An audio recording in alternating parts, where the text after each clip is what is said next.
আল্লাহর কোরআনের কথা শুনে বাদ ভাঙ্গা জোয়ারের মতো ইসলামের দিকে ছুটে আসছে। এই জনতার স্রোত, এই তারুণ্যের স্রোত যেন রুখে দেওয়া যায়, এই জন্য তারা আমাকে এই তরুণ জনতার কাছ থেকে বিচ্ছিন্ন করার জন্য পৃথিবীর নিকৃষ্টতম সেই নমরুদ, ফেরাউন, কারুনদের ফর্মুলা অনুযায়ী ষড়যন্ত্রের একটা জাল বিস্তার করেছিল আমাকে ধ্বংস করার জন্য, এবং আমাকে জনবিচ্ছিন্ন করার মতো মাস্টার প্ল্যান তারা করেছিল। সেই মাস্টার প্ল্যান যেদিন বাস্তবায়ন শুরু হয় ৩রা এপ্রিল ২০২১ সালের সেই ঘৃণ্য ঘটনার সময়ে বাংলাদেশের অল্প কিছু সংখ্যক জায়গা থেকে মর্দে মুসলমানরা, মর্দে মুজাহিদরা হকের পক্ষে, তৌহিদের পক্ষে, ওলামায়ে কেরামের পক্ষে হুঙ্কার দিয়ে মাঠে নামার মতো সাহসিকতা তারা প্রদর্শন করতে পেরেছিল। সেই হাতে গোনা কয়েকটি জায়গার মধ্যে রাঙ্গুনিয়ার কোদালা অন্যতম একটি জায়গা। আমি ওই সকল ভাইদের, প্রায় সহস্রাধিক ইমানদার ভাই যারা সেদিন মূলত আমার পক্ষ নয়, আমি জানি যে ব্যক্তিগতভাবে আমি কোনো গুরুত্বপূর্ণ বিষয় নই, বরং বিষয় ছিল আমাদের মধ্যে যে মতপার্থক্য এবং বিতর্কের যে বিষয় ছিল। আমরা বলেছিলাম মুসলমানদের জনপদে রাষ্ট্রীয় সম্পদ ব্যয় করে মূর্তি নির্মাণ করা ইসলামী সভ্যতায় এটা কোনোদিনও বরদাস্ত করা যায় না। তিনি মনে করলেন আমি তার বাবার মূর্তির বিরুদ্ধে কথা বলেছি। আমরা বললাম যে হ্যাঁ, মূর্তি সেটা তোমার বাবার হোক আর আমার বাবার হোক, মুসলমানদের জনপদে মূর্তি কোনোদিন এইভাবে রাষ্ট্রীয় স্থাপনায় বসতে পারে না। হিন্দুদের মন্দিরে মূর্তি থাকবে সেটা ভিন্ন বিষয়, মুসলিম জনপদে মুসলমানদের রাষ্ট্রীয় সম্পদ ব্যয় করে এইভাবে জাতীয় স্থাপনায় মূর্তি বসানো এটা ইসলামী সভ্যতাকে ধ্বংস করার নামান্তর। সারা পৃথিবীতে একটি মাত্র নগর, একটি মাত্র শহর, যেই শহরের পরিচয় হলো মসজিদের শহর, বাংলাদেশের রাজধানী ঢাকা। এটা আমাদের অত্যন্ত গৌরবের একটা পরিচয় যে আমাদের রাজধানীর পরিচয় হলো সেটা মসজিদের শহর। সেই মসজিদের শহরকে পরিকল্পিতভাবে মূর্তির শহরে পরিণত করবার পায়ে তারা চালানো হয়েছিল।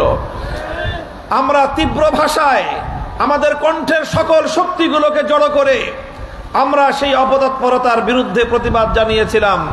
তিনি ক্ষিপ্ত হয়েছিলেন, তার স্বপ্ন ছিল দেশের সম্পদ দিয়ে বাংলাদেশের সবচেয়ে বড় মেগা প্রজেক্ট পদ্মা সেতুর গোড়ার মুখে, পদ্মা সেতুর গোড়ায় যেই বিশাল হাইওয়ে এক্সপ্রেসওয়ে করা হয়েছে তার সূচনাতেই বাবার এক আকাশ ছোঁয়া মূর্তি বসাবে বিশাল স্বপ্ন নিয়ে সেই মূর্তি বিদেশ থেকে তৈরি করে তার বেদিও তৈরি করা হয়ে গিয়েছিল। যখন আমরা প্রতিবাদ করলাম, এদেশের ধর্মপ্রাণ মুসলমান, তৌহিদপন্থী মুসলমানরা তীব্র রোষে যখন এই মূর্তির বিরুদ্ধে ফেটে পড়ল, তিনি আর সেই মূর্তি বসানোর দুঃস্বপ্ন পূরণ করতে পারলেন না। তিনি ক্ষিপ্ত হলেন, নিজের ভুল শোধরানোর পরিবর্তে কারা মূর্তির বিরুদ্ধে কথা বলেছে তাদের বিরুদ্ধে তিনি ক্ষিপ্ত হলেন। আর সেখানে সর্বপ্রথম নামের তালিকার মধ্যে মামুনুল হকের নাম তিনি অন্তর্ভুক্ত করলেন। সকল ষড়যন্ত্র নিয়ে আমার উপর ঝাঁপিয়ে পড়লেন।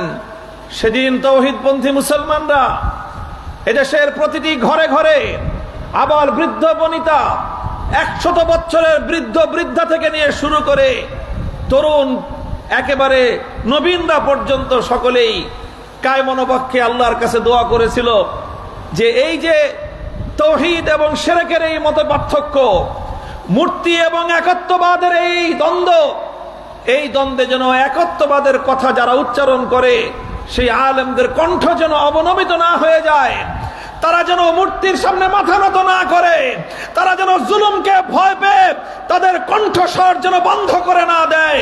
সারা দেশে তৌহিদপন্থী মানুষের দোয়ায় আলহামদুলিল্লাহ আল্লাহ পাক তৌফিক দিয়েছিলেন।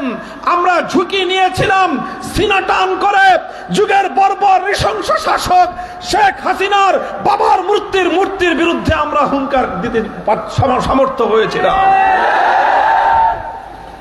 পরিণামে যা ঘটলো আপনাদেরকে শুকরিয়া জানাই যে আপনারা সেই কঠিন সময়ে রাষ্ট্রীয় সেই দমন পীড়নের মুখেও সমস্ত জুলুম এবং সমস্ত অন্যায়ের ভীতিকে উপেক্ষা করে রাজপথে নেমে এসেছিলেন।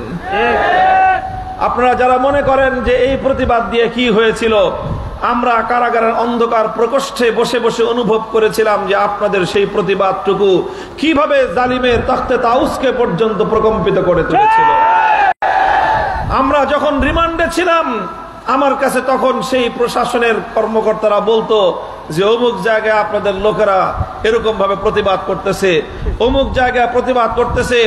তাদের মাথা খারাপ হয়ে যেতেছিল যে কিভাবে পরিস্থিতি ট্যাকেল করবে।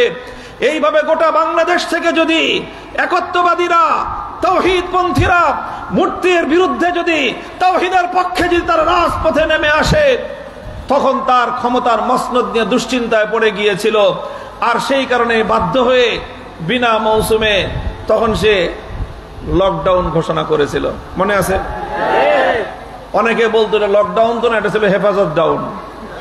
2021 সালের এপ্রিল মাসে সরকারের পক্ষ থেকে যে লকডাউন ঘোষণা করা হয়েছিল, তখন কোভিড অথবা করোনার এমন কোন গুরুতর পরিস্থিতি ছিল না যে লকডাউন ঘোষণা করতে হবে।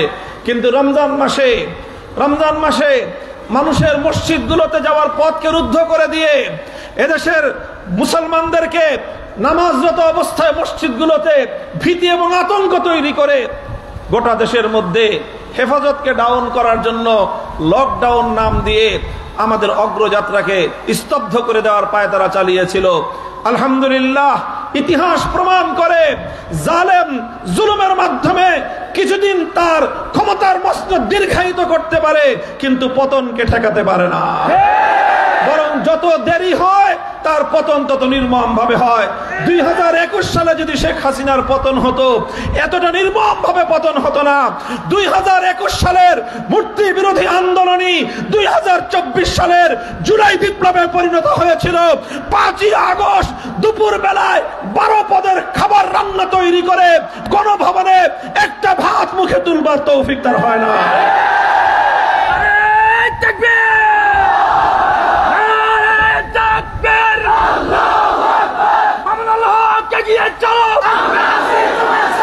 আমরা আছি আপনার সাথে।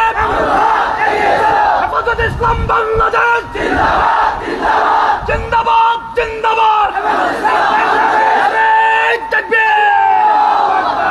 মুহতারাম হাজিরিন, কিছু প্রেক্ষাপট বললাম, আপনাদের শুকরিয়া আদায় করলাম এবং ইনশাআল্লাহ আমি প্রত্যয় ঘোষণা করছি, কথা দিচ্ছি আপনাদেরকে, আপনারা যেভাবে দুঃসময়ে ইসলামের জন্য আমাদের পাশে দাঁড়িয়েছেন, আগামীতেও আপনাদের প্রতিটি সুখ দুঃখে ইনশাআল্লাহ আমরা আপনাদের সাথে থাকব। এই যে সকল মিথ্যা মামলাগুলি দায়ের করা হয়েছে, এই যে সেই 2021 সালের 3রা এপ্রিলের রাতের বেলা অনভিপ্রেত পরিস্থিতিকে তৈরি করে 2টি মামলা দায়ের হয়েছে। ইনশাআল্লাহ এই মামলাগুলো প্রত্যাহার করার জন্য রাষ্ট্রের সাথে যেই ভাষায় কথা বলতে হয় আমরা সেই ভাষায় কথা বলবো ইনশাআল্লাহ। আল্লাহ পাক রব্বুল আলামিন বাংলার এই নবজাগরণকে ইসলামের পূর্ণাঙ্গ বিজয় পর্যন্ত আল্লাহ পাক পৌঁছে দেন। বন্ধুগণ, আমি পবিত্র কোরআনে কারীমের সূরাতুল হাদীদ থেকে একটি আয়াতাংশ তেলাওয়াত করেছি। এই আয়াতটির মূল সারমর্ম, এটি হলো রাসূল আকরাম সাল্লাল্লাহু আলাইহি ওয়াসাল্লামের জীবনের একটি গুরুত্বপূর্ণ বাঁক বদল, একটি গুরুত্বপূর্ণ টার্নিং পয়েন্টের কথা উল্লেখ করা হয়েছে। আল্লাহ বলেছেন, লা ইয়াস্তাবি মিনকুম মান আনফাকা মিন ক্বাবলিল ফাতহি ওয়া কাতাল উলাইকা আ'যামু দারাজাতাম মিনাল্লাযীনা আনফাকু মিন বা'দু ওয়া কাতালু। আমরা জানি যে আল্লাহর নবী মুহাম্মদ আরবি সাল্লাল্লাহু আলাইহি ওয়াসাল্লামের নবুয়তের 23 বছরের 21তম বর্ষ, হিজরতের 8ম হিজরি সনে, হিজরতের 8 বছর পর আল্লাহর নবী যেই মক্কা থেকে, জন্মস্থান থেকে নিদারুণ নিপীড়িত অবস্থায়, নির্যাতিত অবস্থায়, মজলুম অবস্থায় যে মক্কা থেকে আল্লাহর নবীকে চলে যেতে বাধ্য করা হয়েছিল, যে মক্কা থেকে তারা আল্লাহর নবীকে, নবীর সহচর সাহাবায়ে কেরামকে তারা বের করে দিয়েছিল এবং মক্কার মাটিতে 13 বছর পর্যন্ত কালেমার দাওয়াত দেওয়ার অপরাধে, একত্ববাদের দাওয়াত দেওয়ার অপরাধে আল্লাহর নবীর সঙ্গে এমন ঘৃণ্য কোনো ইতিহাস নাই, এমন বর্বরতম কোনো জুলুম নাই যেটা তারা আল্লাহর নবীর সঙ্গে মক্কার মাটিতে আচরণ করেনি।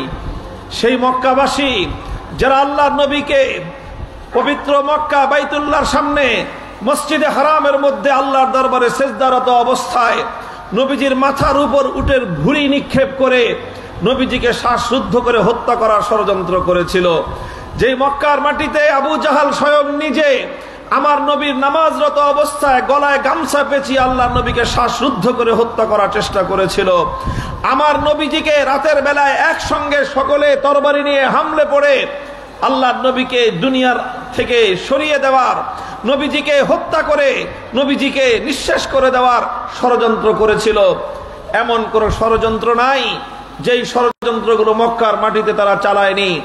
আল্লাহর নবীর উপর ঈমান আনবার অপরাধে হযরত সুমাইয়া রাদিয়াল্লাহু আনহাকে পৃথিবীর বর্বরতম হত্যাযজ্ঞের মাধ্যমে অত্যন্ত ঘৃণ্য উপায়ে হযরত সুমাইয়া রাদিয়াল্লাহু আনহাকে শহীদ করা হয়েছিল। হযরত ইয়াসির রাদিয়াল্লাহু আনহুকে ইতিহাসের নৃশংসতম পন্থায় হত্যা করা হয়।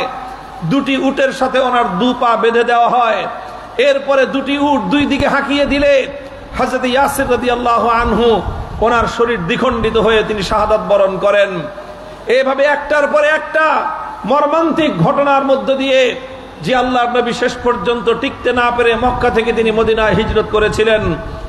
8 বছরের মাথায় আল্লাহর নবী সেই মক্কাবাসীদের সেই জালেমদের উপর, সেই অত্যাচারী বর্বর সেই গোষ্ঠীর উপর আমার নবী নিরঙ্কুশ বিজয় অর্জন করে যখন মক্কায় প্রবেশ করেন, তিনি গোটা আরব ভূমিতে আমার নবীর অগ্রাভিযানের সামনে দাঁড়ানোর মতো দুঃসাহস আর কোনো দুরাচারের ছিল না। আল্লাহ পাক রব্বুল আলামিন সেই দিনের ইতিহাসকে স্মরণ করে বলেন, লা ইয়াস্তাবি মিনকুম মান আনফাকা মিন ক্বাবলিল ফাতহি ওয়া কাতাল উলাইকা আ'যামু দারাজাতাম মিনাল্লাযীনা আনফাকু মিন বা'দু ওয়া কাতালু। মক্কা বিজয়ের আগ পর্যন্ত দুনিয়ার মানুষের সামনে একটা সংশয় ছিল, দুনিয়ার মানুষ একটা সন্দেহের মধ্যে ছিল যে ইসলাম দুনিয়াতে টিকবে কি টিকবে না। নবী আরবি মুহাম্মদুর রাসূলুল্লাহ সাল্লাল্লাহু আলাইহি ওয়াসাল্লামের আনিত এই আদর্শ আল্লাহর জমিনে বিজয়ী হতে পারবে কি পারবে না, এটা কি বিজয়ী হয়ে বিশ্বকে জয় করবে না পরাস্ত হয়ে মক্কা এবং মদিনার মাটিতেই তার দাফন হয়ে যাবে, এটা নিয়ে গোটা আরবের মধ্যে দ্বিধা ছিল, সংশয় ছিল। আর এই জন্য ওয়াকানাল আরব তালাওয়ামু বিল ইসলাম বিল ফাতহি তালাওয়ামু বিইসলামিহিম আল ফাতহা। আরবের মানুষ তারা মক্কা বিজয় হয় কি হয় না এরকম একটা দোলাচলের মধ্যে দোদুল্যমান অবস্থায় তারা দুলতেছিল। তারা মনে করতেছিল, দেখি মুহাম্মদ সাল্লাল্লাহু আলাইহি ওয়াসাল্লাম তার স্বজাতি কুরাইশের সঙ্গে লড়াই করছেন, কুরাইশের সঙ্গে যুদ্ধ করছেন, এই যুদ্ধের চূড়ান্ত ফলাফল কি দাঁড়ায়? একবার বদরে যুদ্ধ হলো, আবার ওহদে যুদ্ধ হলো, আবার খন্দকে যুদ্ধ হলো, আবার হুদায়বিয়ায় মুখোমুখি হলো। চূড়ান্ত মীমাংসা কোনোটাতেই হয়নি। চূড়ান্ত মীমাংসার অপেক্ষায় ছিল দুনিয়ার মানুষ, আরবের মানুষ। আল্লাহ পাক রব্বুল আলামিন নিরঙ্কুশভাবে মক্কার পতনের মধ্য দিয়ে, আল্লাহর নবীকে মক্কা বিজয়ের মধ্য দিয়ে, মক্কার সেই পবিত্র খানায়ে কাবার মাথার উপর আল্লাহর দ্বীনের কালেমার পতাকা উড্ডীন করার মধ্য দিয়ে আল্লাহ পাক রব্বুল আলামিন আরববাসীর অন্তর থেকে সেই দ্বিধাদ্বন্দ্ব দূর করে দিয়েছিলেন। যেদিন মক্কা বিজয় হয়েছিল সেদিন গোটা আরববাসী বুঝে নিয়েছিল ইসলাম দুনিয়াতে নিভে যাওয়ার জন্য আসে নাই। ইসলাম দুনিয়াতে এই মক্কার মদিনার মাটিতে দাফন হয়ে যাওয়ার জন্য আসে নাই। ইসলামের যে সূর্য পবিত্র মক্কায় উদিত হয়েছে, এই সূর্য সারা পৃথিবীকে আলোকিত করেই ক্ষান্ত হবে। মুহতারাম হাজিরিন, মুহতারাম হাজিরিন, আল্লাহর পাক রব্বুল আলামিন সেই কোরআনের আয়াত নাজিল করার মধ্য দিয়ে মক্কা বিজয়ের আগের এবং পরের ইতিহাসকে আল্লাহ পাক দুই ভাগে ভাগ করে দিয়েছেন। আল্লাহ বলেছেন, যারা ওই দ্বিধাদ্বন্দ্বের সময়ে, যারা শঙ্কার সময়ে, যারা দুর্দিনে ইসলামের পতাকা ধারণ করেছে, যারা দুঃসময় ইসলামের সৈনিকের কাতারে নিজেদের নাম লিপিবদ্ধ করেছে, যারা ইসলামের সন্দেহ সংশয়ের সময়ে কালেমার পতাকা উড্ডীন করে সিনা টান করে জালিমের মুখোমুখি দাঁড়িয়ে গিয়েছে, যারা ইসলামকে বিজয়ী করবার জন্য বদর, উহুদ, খন্দক সহ প্রতিটি রণাঙ্গনে তারা আল্লাহর দ্বীনের ঝান্ডা সমুন্নত করবার জন্য জিহাদের ময়দানে তারা কাতারবদ্ধ হয়ে দাঁড়িয়ে গিয়েছে। আল্লাহ পাক ঘোষণা করলেন যে পরবর্তীতে মক্কা বিজয়ের পর একজন মানুষ সে যত কিছুই করুক না কেন, যত বড় অবদান রাখুক না কেন, যত বড় ভূমিকাই রাখুক না কেন, যারা মক্কা বিজয়ের পূর্বের সময়ের দুর্দিনে ইসলামের দোস্ত এবং ইসলামের বন্ধু হয়েছিল, তারা সুদিনের বন্ধুর চেয়েও অনেক বেশি মূল্য, অনেক বেশি কদর, এবং আল্লাহ এবং তার রাসূলের দৃষ্টিতে ইসলামের কাছে তাদের মূল্যায়ন এবং তাদের মর্যাদা অনেক বেশি। রাসূল সাল্লাল্লাহু আলাইহি ওয়াসাল্লামের ইতিহাসের এটি অন্যতম একটি বাক, আল্লাহর পয়গম্বরের এটি চিরন্তন একটি আদর্শ। যারা দুঃসময় ইসলামের পাশে দাঁড়িয়েছে, যারা দুঃসময় ইসলামের কালেমার পতাকা নিয়ে সামনে অগ্রসর হয়েছে, আল্লাহর নবী প্রতিটি ক্ষেত্রে তাদেরকে মূল্যায়ন করেছেন। এর আগে আমরা দেখতে পাই যখন আল্লাহর নবী হিজরত করলেন, মক্কা ছাড়লেন, আপনজন ছাড়লেন, বাড়িঘর ছাড়লেন, সব কিছু ছাড়লেন, এমনকি আল্লাহর দ্বীনের জন্য নিজের 50 বছরের 53 বছরের জন্মভূমি ছাড়লেন, পূর্বপুরুষদের ভিটামাটি ছাড়লেন, আল্লাহর নবী সব কিছু ছাড়লেন, শুধু ইসলামকে আঁকড়ে ধরলেন। সব ছাড়লেন, ইসলামকে আঁকড়ে ধরলেন। দেশ ছাড়লেন, ইসলামকে আঁকড়ে ধরলেন। জন্মভূমি ছাড়লেন, ইসলামকে আঁকড়ে ধরলেন। আল্লাহ নবী পূর্বপুরুষদের স্মৃতি ছাড়লেন, ইসলামকে আঁকড়ে ধরলেন। সেদিনই ইতিহাসের প্রথম মুসলমানদের জন্য এই সবক কিয়ামত পর্যন্তের জন্য প্রতিষ্ঠিত হয়েছে। ও মুসলমান, যারা আল্লাহর পয়গম্বর বিশ্বনবীর উম্মত বলে নিজেদেরকে পরিচয় দাও, বিশ্বনবীর আদর্শের যারা ঝান্ডাবাহী, তোমাদেরকেও মনে রাখতে হবে ইসলামের এই চিরন্তন সবকের কথা। একদিকে দেশ, একদিকে আপনজন, একদিকে জন্মভূমি, একদিকে মাতৃভূমি, একদিকে দল, একদিকে নেতা, একদিকে নেতা নেত্রী, একদিকে সবকিছু, আরেকদিকে ইসলাম, আরেকদিকে আল্লাহর কোরআন, আরেকদিকে আল্লাহর দ্বীন। খোদার কসম খেয়ে বলি, সচ্চা ইমানদার তারাই তাম পৃথিবীর সবকিছুকে লাথি মারতে পারে, আল্লাহর দ্বীনকে তারা বুকে জড়িয়ে ধরতে জানে।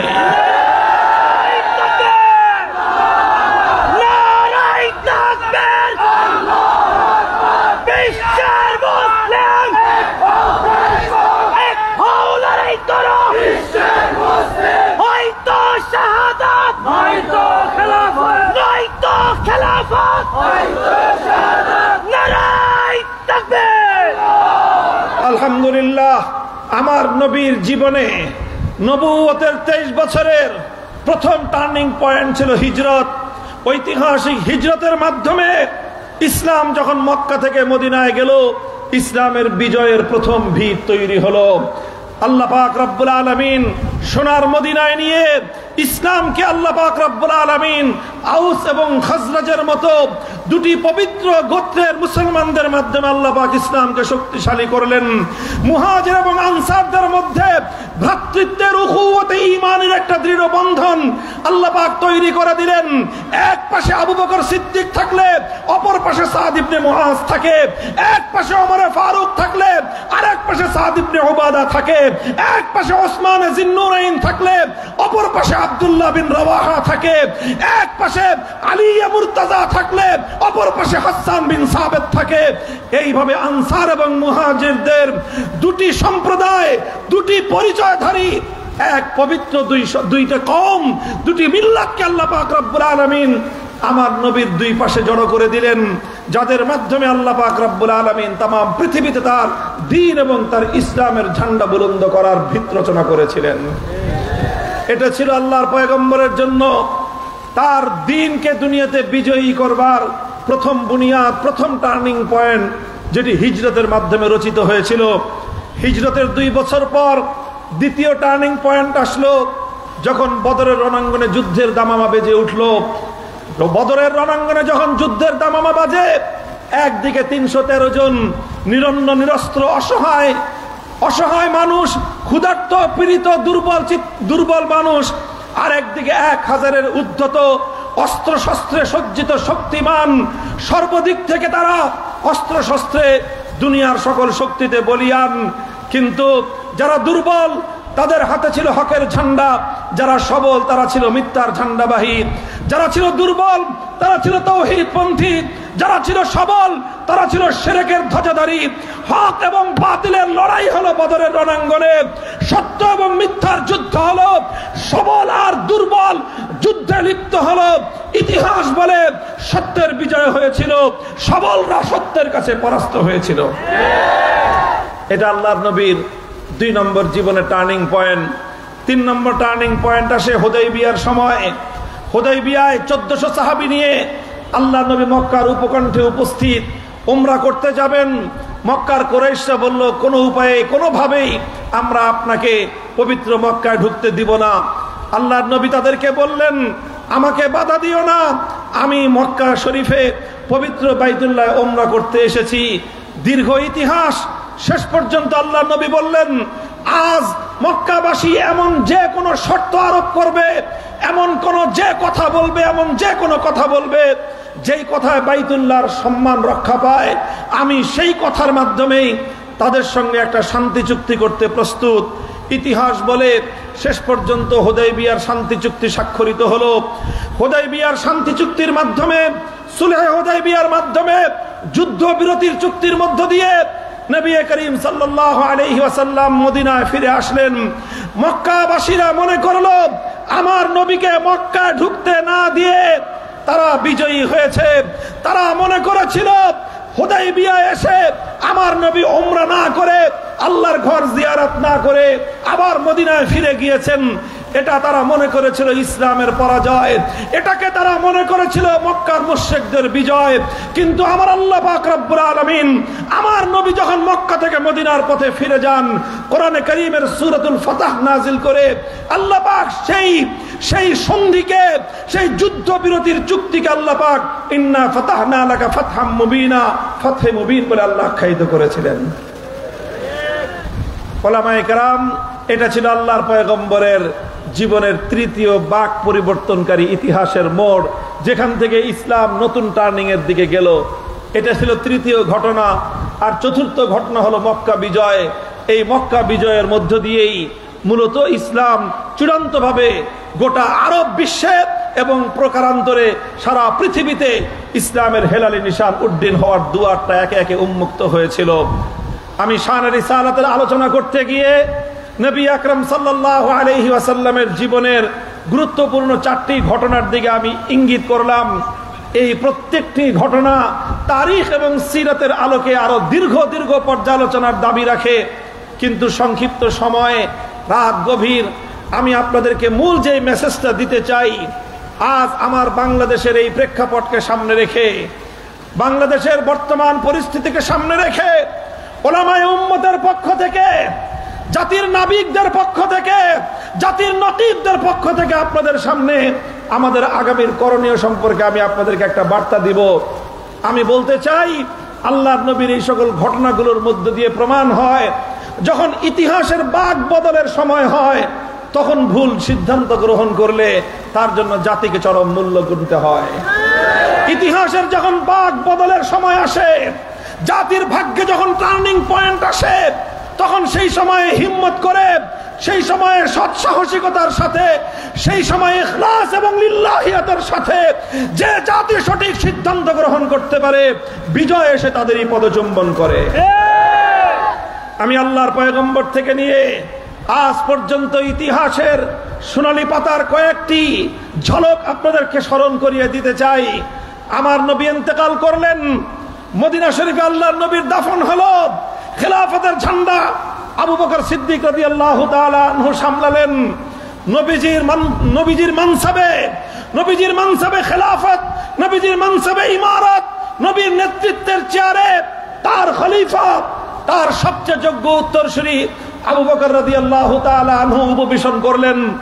আবু বকর সিদ্দিক যখন ক্ষমতার মসনদে বসলেন, তার সামনে তিনটি ফিতনা প্রলয়ঙ্কারী ঝড়ের মতো, কাল বৈশাখী ঝড়ের মতো ইসলামের দিকে ধেয়ে আসলো। ইসলাম এবং সোনার মদিনাকে লন্ডভন্ড করে দিতে চাইলো। একটি নয়, দুটি নয়, বরং তিনটি কাল বৈশাখী ঝড়।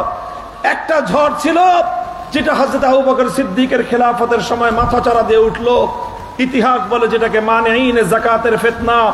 মুসলমানদের মধ্যে একদল বলে উঠল, আমরা এখন আর যাকাত দিব না, আমরা নবীর যুগে যাকাত দিতাম নবীকে সম্মান করে, এখন আর নবী নাই, এই জন্য আমরা যাকাত দিব না। একদল মানেইনে যাকাত তৈরি হলো। আরেক দল আল্লাহর নবীর মৃত্যুর পরে ভণ্ড নবী হিসেবে তারা বিভিন্ন জায়গায় মাথাচাড়া দিয়ে উঠলো। সেদিকে আসওয়াদে আনাসি, মুসাইলামাতুল কাজ্জাব, তুলাইহা, বিভিন্ন নামে বেনামে কোন পুরুষ মহিলা এক এক দিকে এক এক জায়গা থেকে ভণ্ড নবীদের উপদ্রব শুরু হলো। একটার পরে একটা তারা এরকম ভাবে মাথাচাড়া দিয়ে উঠতে লাগলো। তারা মনে করলো নবুয়তের দাবির মাধ্যমে ইসলামের এই আলো নিভিয়ে দেওয়া যাবে। এটা ছিল ইসলামের উপর দ্বিতীয় ঝড়। 3 নম্বর ঝড়, তৎকালীন পৃথিবীর সুপার পাওয়ার, সবচেয়ে বড় শক্তি রোমান সাম্রাজ্য, তারা সোনার মদিনার উপর আক্রমণ করার প্রস্তুতি গ্রহণ করতেছিল। পৃথিবীর সবচেয়ে বড় শক্তি যেমন আমেরিকা তার নেটো বাহিনী নিয়ে 2001 সালে ইমারাতে ইসলামিয়ার উপর আক্রমণ চালিয়ে মোল্লা ওমরদেরকে নিশ্চিহ্ন করার যে পায়তারা চালিয়েছিল, ঠিক সেই যুগেও আবু বকর সিদ্দিক রাদিয়াল্লাহু তাআলা আনহুর সদ্য নিয়ন্ত্রিত খেলাফতে ইসলামিয়াকে ধ্বংস করার জন্য রোমান সাম্রাজ্য পর্যন্ত মোচে তাও দিচ্ছিল, মোচে তেল দিচ্ছিল, প্রস্তুতি গ্রহণ করছিল। ওই কঠিন সময়ে প্রশ্ন এসেছিল, আল্লাহর নবী ইন্তেকালের আগ দিয়ে উসামা ইবনে যায়েদের নেতৃত্বে ছোট্ট একটা বাহিনী এক জিহাদের জন্য প্রেরণ করার সিদ্ধান্ত নিয়েছিলেন। নবীজি উসামাকে রওনা করেছিলেন। পথিমধ্যে আল্লাহর নবীর ইন্তেকালের সংবাদ পেয়ে উসামা তার লস্কর সহ তার বাহিনী সহ মদিনাতে ফিরে আসলো। এখন প্রশ্ন তৈরি হলো, এইভাবে সোনার মদিনার নিরাপত্তার প্রশ্ন, রোমান সাম্রাজ্য মদিনা আক্রমণ করতে চায়, যাকাত অস্বীকারীরা তারা যাকাত অস্বীকার করে ইসলামের একটা ভিত ধসিয়ে দিতে চায়, আরেকদিকে ভণ্ড নবীদের উপদ্রব শুরু হয়েছে। এই কঠিন সময়ে অন্তত উসামার এই বাহিনীকে প্রেরণ না করে তাদেরকে মদিনার নিরাপত্তার জন্য মদিনায় রেখে দেওয়া উচিত। এই পরামর্শ অধিকাংশ সাহাবীদের ছিল। এমনকি হযরত ওমর রাদিয়াল্লাহু আনহু বলেছিলেন, এখন উসামার বাহিনী প্রেরণ করার দরকার নাই, আর মানেইনে যাকাত, যারা যাকাত অস্বীকারী, তাদের সাথে এখনই কঠোরতা করার দরকার নাই। এদেরকে আস্তে আস্তে বুঝায় সামজায়ে ধীরে ধীরে আমরা এদেরকে পথে আনবো। আবু বকর সিদ্দিক রাদিয়াল্লাহু তাআলা আনহু, আল্লাহ পাক রব্বুল আলামিন তার কবরকে জান্নাতের টুকরা বানিয়ে দেন। আল্লাহ পাক কিয়ামত পর্যন্ত ইসলামের এই মুহসিনে আযম রফিকে গার সিদ্দিক আকবরের উপর আল্লাহ পাক রহমতের বৃষ্টি বর্ষণ করতে থাকুন। তিনি হযরত ওমর রাদিয়াল্লাহু তাআলা আনহুর কলার চেপে ধরে বলেছিলেন, আজব্বারুন ফিল জাহিলিয়্যাতি ওয়া খাওয়ারুন ফিল ইসলাম। হে জাহিলি যুগের সিংহ পুরুষ ওমর, আজ ইসলামের এই দুর্দিনে তুমি এরকম দুর্বলতা প্রদর্শন করতে চাচ্ছ কেন? কেন কিসের দুর্বলতা? আমাদের নবী দুনিয়া থেকে বিদায় নিয়েছেন, আল্লাহর কোরআন দুনিয়া থেকে বিদায় নেয় নাই। আমাদের নবীকে আমরা দাফন করেছি মাটির নিচে, নবীর সুন্নাহকে তো আমরা দাফন করি নাই। নবীজি দুনিয়া থেকে বিদায় নিয়েছেন, নবীর ইসলাম দুনিয়াতে টিকে আছে। হযরত আবু বকর সিদ্দিক ঘোষণা করলেন, তোমরা যদি কেউ না যাও, শুনে রেখো, উসামা ইবনে যায়েদের হাতে যুদ্ধের যে ঝান্ডা আমার নবী নিজ হাতে বেঁধে দিয়েছিলেন, আমার নবীর হাতে বাঁধা ঝান্ডা আবু বকর কোনোদিন খুলে রাখতে পারবে না। সুতরাং আমার নবীর পক্ষ থেকে প্রেরিত উসামা বাহিনী যুদ্ধের ময়দানে যাবে। সোনার মদিনার একজন সৈনিকে যদি না যায়, আমি ঘোষণা করছি উসামা একা বাহিনী প্রধান থাকবে, তার পিছনে কেউ না গেলেও আবু বকর সিদ্দিক একা যাবে। আমি সৈনিক হব, উসামা আমার আমির হবে, আমরা দুজন আমার নবীর স্বপ্ন পূরণ করব।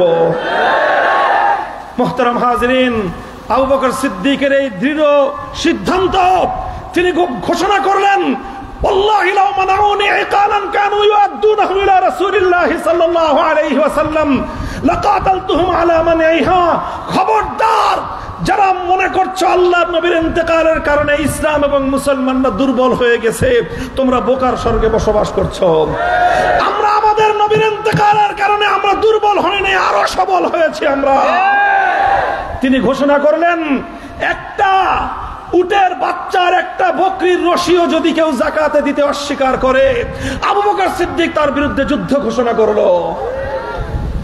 আল্লাহর নবীর আর 3 নম্বর ফিতনা, যেই সকল ভণ্ড নবীরা মাথা চারা দিয়ে উঠেছিল, এক একটা ভণ্ড নবীর মাথাকে কুচলে দেওয়ার জন্য এক একটা বাহিনী আবু বকর সিদ্দিক রওনা করলেন। 3টা সিদ্ধান্ত গ্রহণ করলেন। ইতিহাসের সোনালী পাতায় লেখা হয়, আবু বকর সিদ্দিক রাদিয়াল্লাহু তাআলা আনহু আল্লাহর নবীর ইন্তেকালের 6 মাসের মধ্যে ঐতিহাসিক বাক বদলকারী 3টি সিদ্ধান্তের মধ্য দিয়ে কিয়ামত পর্যন্ত উম্মতে মুসলিমাকে অনন্য উচ্চতায় তিনি আসীন করেছেন। উম্মতের উপর যারা চোখ তুলে তাকাতে চেয়েছিল, রোম এবং পারস্য সাম্রাজ্য ভীত সন্ত্রস্ত হয়ে পড়েছিল। ইতিহাস আরো বহুদূর পর্যন্ত এসে যায়। আস্তে আস্তে চলুন বালাকোটের রণাঙ্গনে 1831 সালে আমার আর তোমার পূর্বপুরুষ সৈয়দ আহমদ শহীদ রহমতুল্লাহি আলাইহি ঘোষণা করেছিলেন যে আমরা জীবন দিতে পারি, কিন্তু আমাদের স্বদেশের মাটিতে আল্লাহর আইন উৎখাত করে, ইসলামের শাসন উৎখাত করে মানব রচিত শাসন আমরা মানতে পারি না।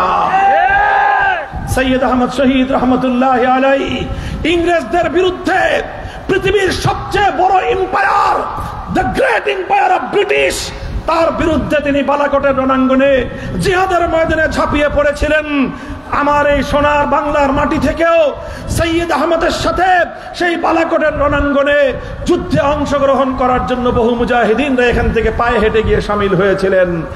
ও মুসলমান, হে রাঙ্গুনিয়ার আত্মমর্যাদা সম্পন্ন মুসলমানরা, তোমরা তাদের সব প্রজন্ম, তোমরা তাদের সন্তান, তোমরা তাদের উত্তরসূরি, যারা এখান থেকে 1000 মাইল দূরে পায়ে হেঁটে গিয়ে ইংরেজদের বিরুদ্ধে জিহাদের মাধ্যমে নিজেদের জীবনকে শাহাদাতের রক্তে রঞ্জিত করে ইসলামকে বুলন্দ করে গিয়েছে। এটা ছিল আমাদের উপমহাদেশের ইতিহাসের বাক বদলকারী প্রথম ঘটনা, বালাকোটের রণাঙ্গনে যেটা রচিত হয়েছিল। সৈয়দ আহমদ তিনি শাহাদাত বরণ করেছিলেন, তার শিষ্য ভক্তরা সেদিন শহীদ হয়েছিলেন, তারা শাহাদাত বরণ করেছিলেন। ইংরেজরা মনে করেছিল সৈয়দ আহমদ মরে গেছে, সৈয়দ আহমদের জীবন চলে গেছে, তার সঙ্গী সাথীরা শাহাদাত বরণ করেছে, এই বুঝি তার আন্দোলন দমে গেল। কিন্তু ইতিহাস বলে যেখানে জিহাদের ময়দানে মুজাহিদের রক্ত ঝরে, সেখানে তার আন্দোলন থেমে যায় না, মুজাহিদের রক্তের প্রতি ফোঁটা থেকে নতুন মুজাহিদ জন্ম হয়। বালাকোটের রণাঙ্গন থেকে, সময় কম, বালাকোটের রণাঙ্গন থেকে নতুন মুজাহিদ জন্ম হয়েছিল। 1857 সালে সিপাহী বিদ্রোহ হয়েছিল। শামিলের রণাঙ্গনে হাফেজ জামান রহমতুল্লাহি আলাইহি শাহাদাতের ঝান্ডা উড্ডীন করেছিলেন। তারা আবার ইতিহাসের দ্বিতীয় বাক বদলের সময় ইংরেজদের বিরুদ্ধে শামিলের রণাঙ্গনে খেলাফত কায়েম করে সেই খেলাফতের মাধ্যমে তারা যুদ্ধ করেছিলেন। তাদের আমিরুল মুমিনিন ছিলেন হাজী ইমদাদুল্লাহ মুহাজির মক্কি রহমতুল্লাহি আলাইহি, তাদের প্রধান সেনাপতি ছিলেন হাফেজ জামান শহীদ রহমতুল্লাহি আলাইহি, তার প্রধান বিচারপতি ছিলেন রশিদ আহমদ গঙ্গুহি রহমতুল্লাহি আলাইহি, তার ওয়াজির আলা প্রধানমন্ত্রী ছিলেন হুজ্জাতুল ইসলাম কাসিমুল খায়রাত ওয়াল উলুম কাসিম নানুতুবি রহমতুল্লাহি আলাইহি। জিহাদ করেছিলেন, হাফেজ জামান শহীদ হয়েছিলেন। হাজী ইমদাদুল্লাহ মুহাজির মক্কি দেশ ছেড়ে তিনি পবিত্র মক্কায় হিজরত করেছিলেন। কাসিম নানুতুবি রশিদ আহমদ গঙ্গুহিরা আত্মগোপন করে দেওবন্দে এসেছিলেন। কিন্তু ইতিহাস থেমে যায়নি। সেই 57 সালের সিপাহী বিদ্রোহের আন্দোলন ব্যর্থ হয়নি। ইংরেজদের বিরুদ্ধে এদেশের মুজাহিদিনদের জিহাদি আন্দোলন, স্বাধীনতা আন্দোলন স্তব্ধ হয়ে যায়নি। এরপরের সর্বশেষ ইতিহাসের বাক বদল হলো 1866 সালে। 57 সালের ঠিক 10 বছরের মাথায় সেই ভারতের উত্তর প্রদেশের সাহারানপুর প্রদেশের উত্তর প্রদেশের দেওবন্দ নামক গ্রামে হুজ্জাতুল ইসলাম কাসিম নানুতুবি রহমতুল্লাহি আলাইহি একটা প্রতিষ্ঠানের ভিত্তি স্থাপন করলেন। ইতিহাস আজ প্রায় 250 বছর পর সেই প্রতিষ্ঠানটিকে দারুল উলুম দেওবন্দ নামে চিনে। এই দারুল উলুম দেওবন্দ প্রতিষ্ঠা, এটা ছিল আমাদের উপমহাদেশের জন্য ইতিহাসের বাক বদলকারী তৃতীয় ঘটনা। সেদিন যদি দারুল উলুম দেওবন্দ প্রতিষ্ঠিত না হতো, আজ হয়তো এদেশের মানুষ স্বাধীন মাটিতে বিচরণ করতে পারত না। সেদিন যদি দারুল উলুম দেওবন্দ কায়েম না হতো, এদেশের দেশের স্বাধিকার আন্দোলন নিয়ে মাথা উঁচু করে কোনো রাজনৈতিক নেতার বক্তব্য দিতে দেখা যেত না। সেদিন যদি দারুল উলুম দেওবন্দ ইংরেজদের মোকাবেলা করবার জন্য শিক্ষার ছদ্মাবরণে সৈনিক গড়বার এই কারখানা না খুলতেন, পরবর্তীতে 1947 সালে ভারতবর্ষ স্বাধীন হওয়া লাগতো না। মুহতারাম হাজিরিন, আলহামদুলিল্লাহ 1866 সালে দারুল উলুম দেওবন্দ প্রতিষ্ঠিত হলো। সেই দেওবন্দের সর্বপ্রথম যেই সন্তান জন্ম নিলেন সেই সন্তানের নাম হলো শেখুল হিন্দ মাহমুদ হাসান দেওবন্দি রহমতুল্লাহ আলাইহি। এই দেওবন্দি, এই মাহমুদ হাসান দেওবন্দি তিনি বড় হলেন, তিনি আবার নেতৃত্বের জিমাম এবং নেতৃত্বের বাগডোর নিজের হাতে তুলে নিলেন। নেতৃত্বের রশি নিজের হাতে তুলে নিয়ে আবার ইংরেজদের বিরুদ্ধে তাহরিকে রেশমি রুমাল করলেন, আবার ইংরেজদের বিরুদ্ধে তর্কে মুআলাত অসহযোগ আন্দোলন করলেন। এরপরে এক সময়ে তিনি বিদায় গ্রহণ করলেন, কিন্তু ততদিনে তার শাগরিদ শাইখুল ইসলাম মাদানী রহমতুল্লাহ আলাইহি তৈরি হয়ে গেছেন। ততদিনে তার সন্তান শাইখুল ইসলাম শব্বির আহমদ ওসমানী তৈরি হয়ে গিয়েছেন। ততদিনে তার সন্তান শাইখুল ইসলাম জাফর আহমদ ওসমানী ততদিনে তৈরি হয়ে গেছেন। ইতিহাস বলে 1947 সালে এই দেশ বিভক্ত হলো। এক জায়গায় হোসেন আহমদ মাদানীর তার দৃষ্টিভঙ্গি বাস্তবায়িত হলো, আরেক জায়গায় শব্বির আহমদ ওসমানী আর জাফর আহমদ ওসমানীদের দৃষ্টিভঙ্গি বাস্তবায়িত হলো। জাফর আহমদ ওসমানীর নেতৃত্বেই, তার হাতেই স্বাধীন এই পূর্ব বাংলা, পূর্ব পাকিস্তান, এই বাংলাদেশের মাটিতে এই ব্রিটিশ বিরোধী আন্দোলনের বিজয়ের পতাকা উড্ডীন হয়েছিল। ভাই, লম্বা ইতিহাস, আমি শুধুমাত্র ইতিহাসের শিরোনামগুলো বলে গেলাম। আমি আপনাদেরকে, আমার তরুণ প্রজন্মকে, আলেম ওলামাদেরকে, মাদ্রাসার তালেবে ইলমদেরকে, স্কুল কলেজ ইউনিভার্সিটির আমার সন্তানদেরকে, দেখো স্কুলের ছাত্ররা, কলেজের ছাত্ররা, ইউনিভার্সিটির ছাত্ররা, আমরা তোমাদেরকে আমার সন্তান বলে আখ্যায়িত করলাম। আল্লাহর কসম খেয়ে বলি, এটা আমার মুখের শব্দ নয়, এটা আমার হৃদয়ের আওয়াজ, এটা আমার হৃদয়ের কথা। আমরা তোমাদেরকে আমার মাদ্রাসার সন্তান থেকে এক চুল পরিমাণ ভিন্ন চোখে দেখি না। কেন দেখবো? কেন দেখবো তোমাদেরকে ভিন্ন করে? কারণ সেই দৃশ্য তো আমরা সচক্ষে দেখেছি। এই 2024-এর উত্তপ্ত জুলাইয়ের মাঠে, উত্তপ্ত জুলাইয়ের সেই রাজপথে আমরা তোমাদেরকে হাতে হাত রেখে বাংলার এক প্রান্ত থেকে আরেক প্রান্ত পর্যন্ত অন্যায়ের বিরুদ্ধে লড়তে দেখেছি। আমি তোমাদেরকে দেখেছি চট্টগ্রাম থেকে ঢাকা পর্যন্ত, ঢাকা থেকে লালমনিরহাট, রংপুর, এই সেই গাইবান্ধা আর সেই পঞ্চগড়ের প্রান্তিক এলাকা পর্যন্ত আমরা দেখেছি। প্রতিটি জনপদের রাজপথে আমার মাদ্রাসার ছাত্র, আলিয়া মাদ্রাসার ছাত্র, কলেজের ছাত্র, ইউনিভার্সিটির ছাত্র, এমনকি পাবলিক বিশ্ববিদ্যালয়ের ছাত্ররা, তারা সব হাতে হাত মিলিয়ে দাঁড়িয়ে আছে। তারা রাজপথে স্লোগান তুলছে, বৈষম্যের বিরুদ্ধে স্লোগান, ফ্যাসিবাদের বিরুদ্ধে স্লোগান, দিল্লির আধিপত্যবাদের বিরুদ্ধে স্লোগান। বলেন কথা ঠিক না বেঠিক? দিল্লি না ঢাকা, এই স্লোগান শুধু মাদ্রাসার ছাত্ররা দেয় নাই, এই স্লোগান উচ্চারিত হয়েছিল বাংলাদেশের প্রত্যেকটি বিশ্ববিদ্যালয়ের ক্যাম্পাস থেকে।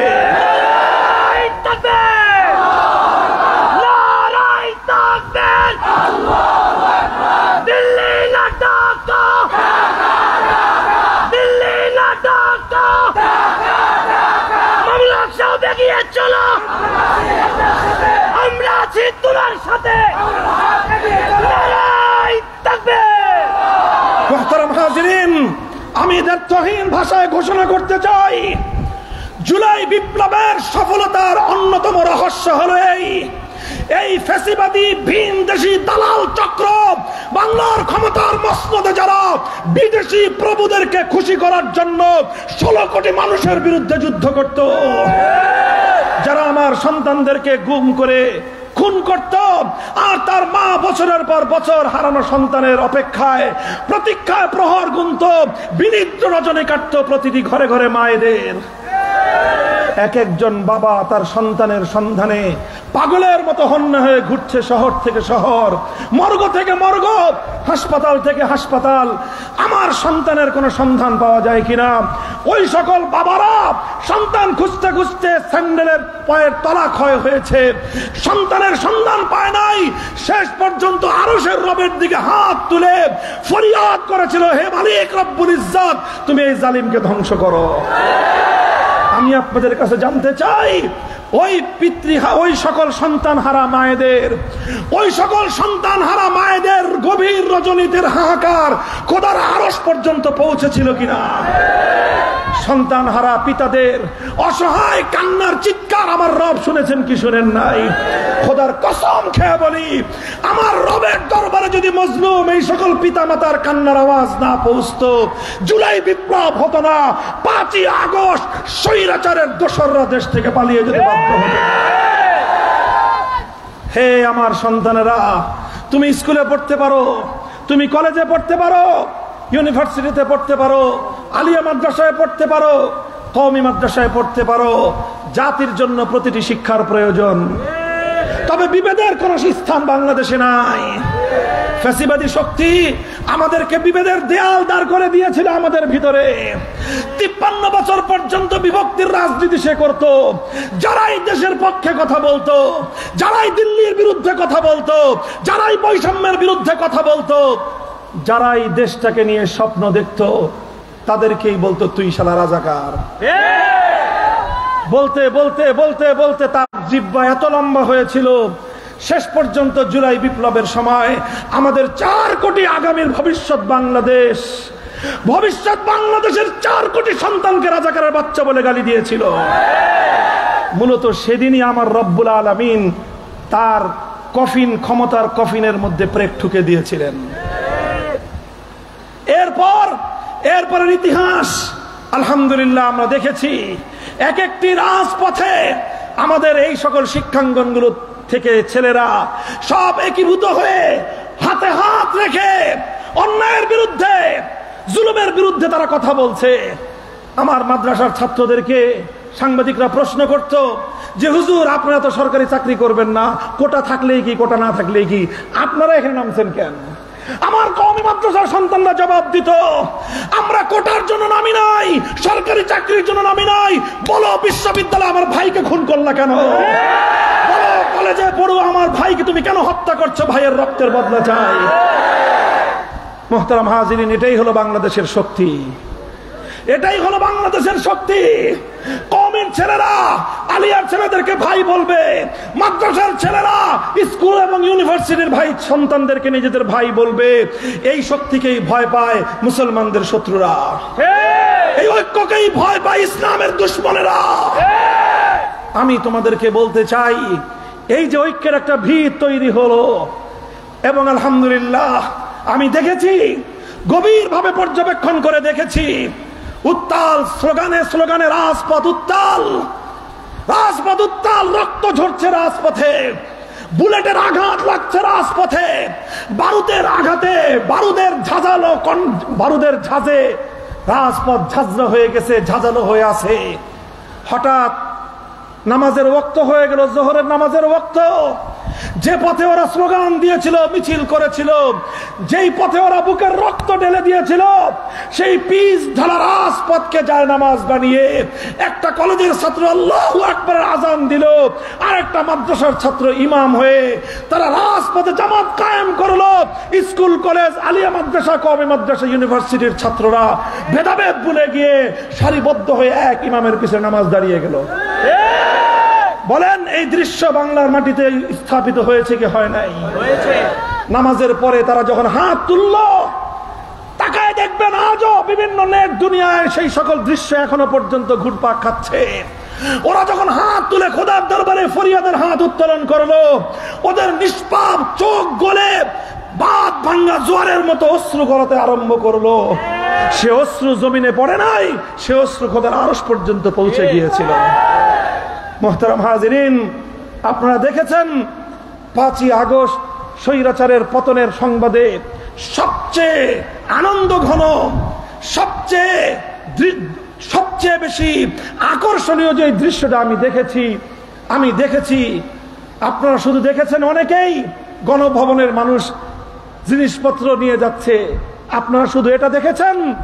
আমার দৃষ্টি দেখে গিয়েছে অন্য জায়গায়। আমি দেখেছি গণভবনের, যেখান থেকে জাতির উপর জুলুম এবং নির্যাতনের স্টিম রোলার পরিচালিত করা হয়েছিল, সেই গণভবনের সবুজ গালিচার মধ্যে আমাদের ভাইরা এবং আমাদের বোনেরা আল্লাহর দরবারে সিজদায় লুটিয়ে পড়ে শুকরিয়া আদায় করছে। এটাই ছিল বাংলাদেশের বিজয় উদযাপনের সবচেয়ে আকর্ষণীয় দৃশ্য। আমি বলতে চাই, এটাই হলো আগামীর বাংলাদেশ, এটাই হলো আগামীর বাংলাদেশ। এই বাংলাদেশের ভিত তৈরি হয়েছিল 2013 সালের শাপলা চত্বরে, যখন বাংলার স্বাধীনতার সূর্য অস্তমিত হওয়ার পথে বাংলাদেশকে যখন শাসন করত ইমরান এইডসের সরকার। কারা শাসন করত? ইমরান এইডসের সরকার। শাহবাগ থেকে বলতো লাল সবুজের পতাকা নামবে, পতাকা নেমে যেত, বলতো পতাকা উঠবে, পতাকা উঠতো। আর শেখ হাসিনা সেখান থেকে বসে বসে ইমরান এইডস সরকারদেরকে হাতে তালি দিয়ে উৎসাহ দিত। ওই শাহবাগের অপবিত্র চত্বর থেকে থাবা বাবা ওরফে রাজীব হায়দার আমার নবীজির শানে এমন গুস্তাখি করলো, আমার নবীজিকে এমন ঘৃণ্য ভাষায় আক্রমণ করলো, ইতিহাসের সকল কালো অধ্যায়ের কালিমাগুলো মুছে দিয়ে সবচেয়ে ভয়ঙ্কর কালো অধ্যায় সে রচনা করলো। আল্লাহর আশিকে রাসূল কিছু উম্মতেরা তার যেটা পাওনা ছিল সেই পাওনা তাকে বুঝিয়ে দিল। রাজীব হায়দার ধ্বংস হলো, জাহান্নামে গেল। জাতীয় সংসদে দাঁড়িয়ে রাজীব হায়দারদের উস্কানিদাতা, রাজীব হায়দারদের আশ্রয়দাতা, রাজীব হায়দারদের গডমাদার, সে বলল দ্বিতীয় প্রজন্মের প্রথম শহীদ, দ্বিতীয় মুক্তিযুদ্ধের প্রথম শহীদ রাজীব হায়দার। এই ঘোষণার মধ্য দিয়ে এই হাসিনা আমার নবীর কলিজায় আঘাত করেছিল, এদেশের মুসলমানদের কলিজাকে ক্ষতবিক্ষত করে দিয়েছিল। আল্লামা আহমদ শফি রহমতুল্লাহ আলাইহি, আল্লামা জুনায়েদ বাবুনগরী রহমতুল্লাহ আলাইহি, আল্লামা মুহিবুল্লাহ বাবুনগরী হাফিজাহুল্লাহ, এই সমস্ত সোনার সন্তানেরা আপনাদের এই চট্টগ্রামের প্রান্তিক অঞ্চল থেকে, এই রাঙ্গুনিয়া থেকে, এই বাবুনগর, এই হাটহাজারী থেকে তারা গর্জে উঠলেন, বললেন আমাদের পূর্বপুরুষদের রক্ত ঘাম আর অশ্রুর বিনিময়ে অর্জিত এই বাংলাদেশ নাস্তিক্যবাদের হাতে আমরা ইজারা দিতে পারি না। ডাক দিলেন, আসো শাপলা চত্বরে আল্লাহর নবীর ইজ্জতের হেফাজতের জন্য বাদ ভাঙ্গা জোয়ারের মতো গোটা বাংলাদেশ থেকে লক্ষ লক্ষ জনতার স্রোত ছুটলো। ঐতিহাসিক 5ই মে কালো রাত। মুহতারাম হাজিরিন, আল্লাহ পাক আমাকে সেই সৌভাগ্য দান করেছেন 5ই মে সন্ধ্যা থেকে বিকাল থেকে রাত গভীর পর্যন্ত আল্লামা জুনায়েদ বাবুনগরীর আশেপাশে থাকবার সৌভাগ্য আমাদের হয়েছিল। আমরা দেখেছি আমাদের ঘুমন্ত সন্তানদের উপর কিভাবে বুলেটের আঘাত করা হয়েছে। আমরা দেখেছি কিভাবে ক্লান্ত অবসন্ন দেহে রাজপথে একটু আশ্রয় গ্রহণকারী বাংলার নবী প্রেমিকদেরকে কিভাবে বুলেটের আঘাতে তাদের বুকগুলো ঝাঁঝরা করা হয়েছে, কিভাবে লাশের পর লাশ ফেলে শাপলা চত্বরের শুভ্র সাদা সেই চত্বরকে রক্তিম লালের পরিণত করা হয়েছিল। আমরা সচক্ষে দেখেছি এক একটা লাশ, অথচ সেই সরকারের প্রধান নির্মম ভাবে মিথ্যাচার করলো। জাতীয় সংসদে দাঁড়িয়ে আমাদের আল্লাহর নবীর ইজ্জতের জন্য জীবন দানকারী শহীদদেরকে নিয়ে উপহাস করলো, বলল তারা নাকি রং মেখে সেখানে শুয়েছিল। আমরা শহীদ নামা ছাপিয়েছি, শহীদ নামা দেখবেন শাপলা স্মৃতি সংসদের পক্ষ থেকে। ইনশাআল্লাহ আমরা অচিরেই আপনাদের চট্টগ্রামে আসব, সেই সকল ডকুমেন্টস নিয়ে আমরা আপনাদেরকে দেখাবো কিভাবে শাপলা চত্বরে আমার ভাইদেরকে হত্যা করা হয়েছিল। আমরা 58 জনের পরিচয় শাপলা চত্বরের শহীদদের, তাদের কবরের সন্ধান সহ ইন ডিটেইলস তথ্য প্রমাণ সহ জাতির সামনে উপস্থাপন করেছি। জিজ্ঞাসা করতে মনে চায়, নরেন্দ্র মোদীর কোলে আশ্রয় গ্রহীতা শেখ হাসিনার কাছে এই 58 জন বুকের রক্ত দিয়ে আল্লাহর নবীর ইজ্জত সংরক্ষণকারীদেরকে তুমি বুকে গায়ে রং মেখে শুয়েছিল বলে উপহাস করেছো। আল্লাহ পাক তোমাকে এমনিতেই লাঞ্ছিত করেন নাই। তোমার যেটা প্রাপ্য ছিল আমার আল্লাহ তোমাকে সেটাই বুঝিয়ে দিয়েছেন। তুমি বাংলাদেশে থাকলে সেই দিনই মরে যেতে, কিন্তু আল্লাহ চান নাই তুমি হঠাৎ করে মরে যাও। যেভাবে তুমি 15 বছর এদেশের মানুষকে কুড়ে কুড়ে খেয়েছো, যেভাবে শত শত মায়ের বুক তুমি খালি করেছো, যেভাবে হাজার হাজার বাবার চোখের অশ্রু দিয়ে তুমি বাংলার মাটিকে সিক্ত করেছো, ইনশাআল্লাহ 15 বছর পর্যন্ত পৃথিবীর দাঁড়ে দাঁড়ে চোখের পানি ছাড়বা, ঘুরবা, কিন্তু তোমার সমস্যার কোনো সমাধান হবে না। তোমার সমাধানের একটাই পথ, খোদার দরবারে সিজদায় লুটিয়ে পড়ে তওবা করো। 58 জন শহীদের কবরে গিয়ে তুমি তাদের কাছে ক্ষমা চাও, শহীদদের পিতামাতার পা ধরে মাপ চাও। আল্লামা আহমদ শফি বেঁচে নাই, আল্লামা জুনায়েদ বাবুনগরী বেঁচে নাই, বাকিয়াতুস সালাফ মুহিবুল্লাহ বাবুনগরী হায়াতে আছেন, তার কাছে ক্ষমা চা, আখিরাতে যদি আল্লাহ মাফ করেন। মুহতারাম হাজিরিন, আমার কথা শেষ। আমি বলতে চাই, এভাবেই হেফাজতে ইসলাম বাংলাদেশ 2013 সালে যখন বাংলার স্বাধীনতা বিপন্ন হচ্ছিল, গোটা বাংলাদেশকে যখন হিন্দুয়ানি সংস্কৃতি দিয়ে ভরপুর করে দেওয়া হয়েছিল, সন্ধ্যাবেলায় প্রতিটি বাজারে বাজারে রাস্তার মোড়ে মোড়ে মঙ্গল প্রদীপ নিয়ে দাঁড়িয়ে থাকতো মানুষ। সেই সময়ে হাটহাজারী থেকে এদেশের উলামায়ে কেরাম হেফাজতে ইসলামের নামে যদি সেদিন হুঙ্কার না ছাড়তেন, শাপলা চত্বরে যদি সেদিন উলামায়ে কেরাম জাতিকে আজান দিয়ে জড়ো হতে না বলতেন, হয়তো আজকে বাংলাদেশের স্বাধীনতাকে আমরা এই অবস্থায় সংরক্ষিত পেতাম না। আমরা বলি শাপলা চত্বরের রক্ত থেকেই 2024-এর জুলাই বিপ্লবের জন্ম হয়েছে। কাজেই যেই নবীর ইজ্জতের হেফাজত করতে গিয়ে শাপলা চত্বর তৈরি হলো, সেই নবীর ইজ্জতের রক্তের ঋণ শোধ করেই বাংলার মানুষকে তার প্রতি শ্রদ্ধা জানাতে হবে।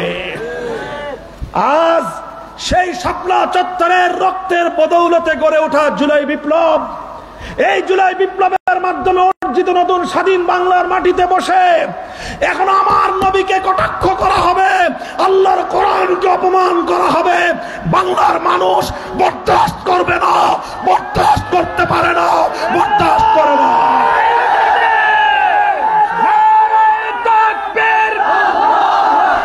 বিশ্বনবীর অপমান সইবে না রে মুসলমান, শাপলার হাতিয়ার, আহমদ শফির হাতিয়ার, জুনায়েদ বাবুনগরীর হাতিয়ার, হেফাজতে ইসলাম বাংলাদেশ জিন্দাবাদ জিন্দাবাদ। মুহতারাম হাজিরিন, আমরা বাংলাদেশে, আমি বহু আগে থেকে বলে আসতেছি, এখন রক্তের উপর দাঁড়িয়ে আমার সন্তান, আমার ভাই ব্রাদার, আমাদের নিজেদের অশ্রুর উপর দাঁড়িয়ে আমরা বলতেছি, বাংলাদেশে আমরা ভাড়াটিয়া হিসেবে থাকি না।